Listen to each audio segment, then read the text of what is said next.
Bonjour, l'objectif de cette vidéo, c'est de travailler sur le sujet de brevet qui est tombé en métropole Guadeloupe et Guyane l'année dernière en 2024. Dans une vidéo précédente, j'ai déjà corrigé l'exercice 1 et donc aujourd'hui, on s'attaque à l'exercice 2. Donc dans l'exercice 2, il y a deux programmes de calcul et la particularité, c'est qu'on a un des programmes de calcul qui est en format Scratch. Donc il va falloir être vigilant quand on va travailler avec ce programme B. Première question, question 1 petit a. Vérifiez que si on choisit 5 comme nombre de départ, le résultat du programme A est 56. Et ce qui est bien dans cette question, c'est qu'on donne déjà la réponse. Et donc si tu es au brevet et que tu tombes pas sur 56, eh ben, ça veut dire qu'en fait tu t'es trompé quelque part. Donc il faut que tu reprennes ton calcul et il faut que tu trouves 56. Allez, on est parti. Question 1 petit a. Prends comme nombre de départ 5. Le programme A est ici. Prendre le carré du nombre, ça veut dire qu'on va mettre 5 au carré, ce qui est égal à 25. Deuxième étape, multiplier le résultat par 2. Donc je réécris 25, je le multiplie par 2, 25 multiplié par 2, ça fait 50. Étape suivante, ajouter le double du nombre de départ. Donc je réécris 50, je vais ajouter, donc plus, et le double c'est multiplié par 2, donc je vais faire 2 fois, et le nombre de départ c'est 5. Donc je rajoute 2 fois 5.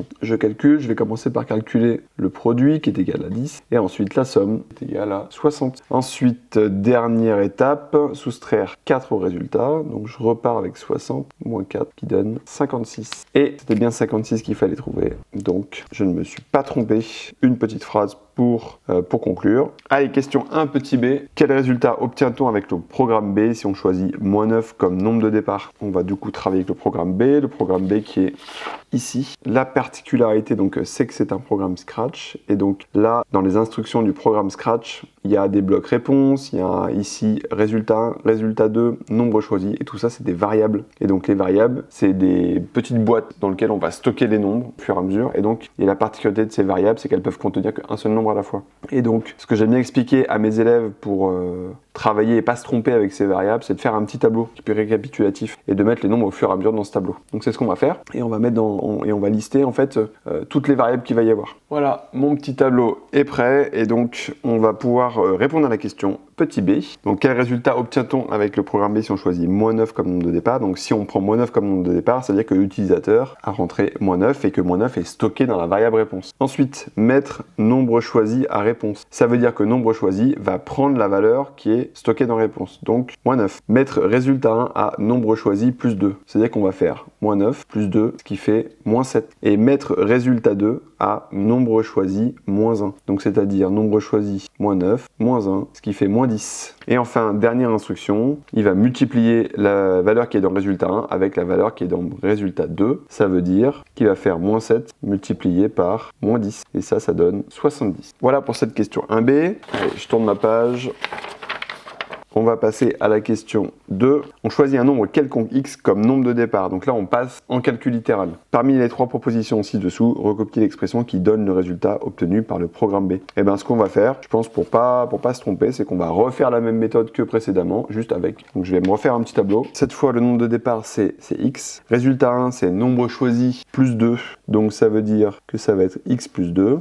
Mettre résultat 2 à nombre choisi moins 1, donc x moins 1. Et ensuite, dernière étape, il faut multiplier résultat 1 par résultat 2, x plus 2 multiplié par résultat 2, x moins 1. Sauf que si on laisse cette expression comme ça, avec les priorités opératoires, c'est 2 qui est multiplié avec x qui va être fait en priorité, alors que nous on veut que ce soit résultat 1 multiplié par résultat 2. Donc on n'oublie surtout pas les parenthèses autour de chacun des résultats. C'était l'expression numéro 2 qu'il fallait choisir. Donc on fait une petite phrase quand même. Il s'agit de l'expression question 2 petit b. Donc on va faire la même chose que ce qu'on a fait avec le programme B, mais cette fois pour le programme A. Donc il s'agit d'une traduction. Donc question 2b. Première étape, donc le x, ça va être le nombre de départ. Et là on va construire l'expression au fur et à mesure en suivant l'ordre du programme de calcul. Donc je reprends mon programme de calcul A. Choisir un nombre, bah c'est bon, c'est x. Prendre le carré de ce nombre, donc c'est x au carré. Multiplier le résultat par 2, donc je multiplie les résultats par 2, donc je rajoute ici fois 2.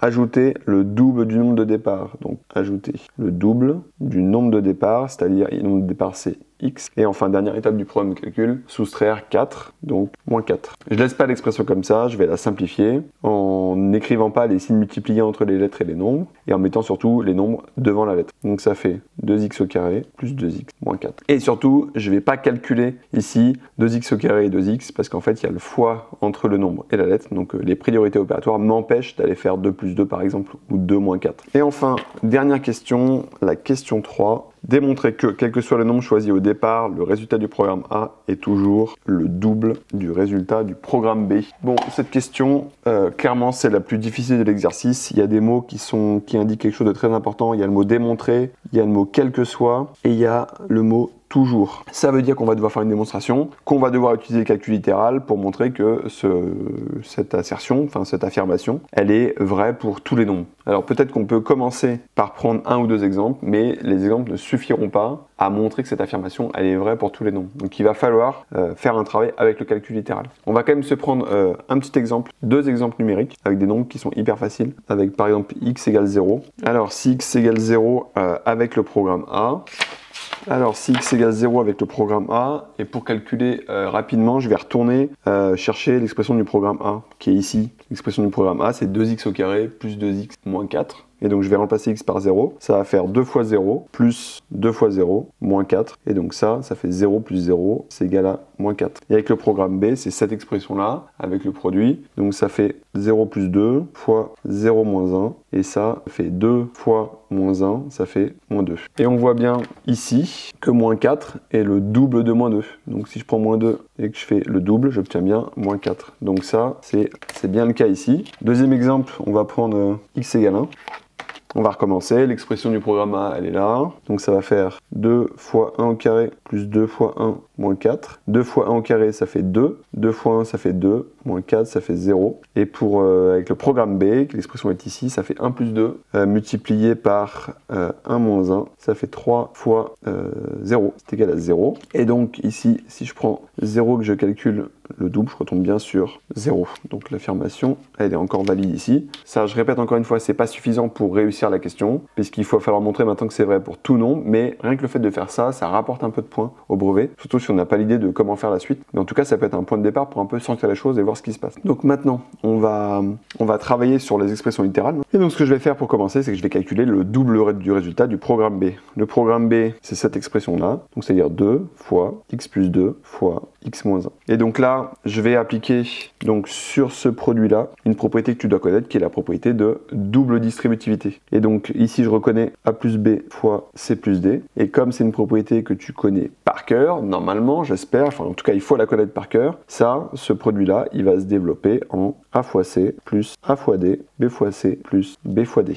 Et donc, on va l'écrire donc dans cette parenthèse, puisque devant, il y a un 2 multiplié qui est encore là, et qu'on traitera après dans un deuxième temps. Et donc je vais procéder par identification en posant la question à qui est égal à A, qui est égal à B, qui est égal à C, qui est égal à D. Et je l'écris ici sur le côté, comme ça permet de ne pas me tromper. Donc A c'est X, B c'est 2, C c'est X et D, attention ici, c'est moins 1. Et donc maintenant, j'ai plus qu'à développer en remplaçant A, C, B et D par leur valeur. Donc AC ça va faire X fois X, AD X fois moins 1, BC 2 fois X et BD 2 fois moins 1. Je vais simplifier, calculer ce qui est possible de calculer et de simplifier dans la parenthèse. X fois X, ça s'écrit X au carré. X fois moins 1, je peux l'écrire moins X. Plus 2 fois X, je peux l'écrire 2X. Et plus 2 fois moins 1, ça s'écrit moins 2. Encore une fois, il y a des choses qui ici peuvent se réduire. Moins X et 2X. Moins X plus 2X, ça se réduit en X. Et j'oublie pas le moins 2 derrière. Et voilà pour le produit. Mais c'est pas fini, il y a encore un 2 multiplié devant par tout ce qui est dans la parenthèse. Donc là, je vais appliquer la distributivité simple. Et donc je vais distribuer le 2 avec chacun des termes qui sont à l'intérieur de la parenthèse. Ça fait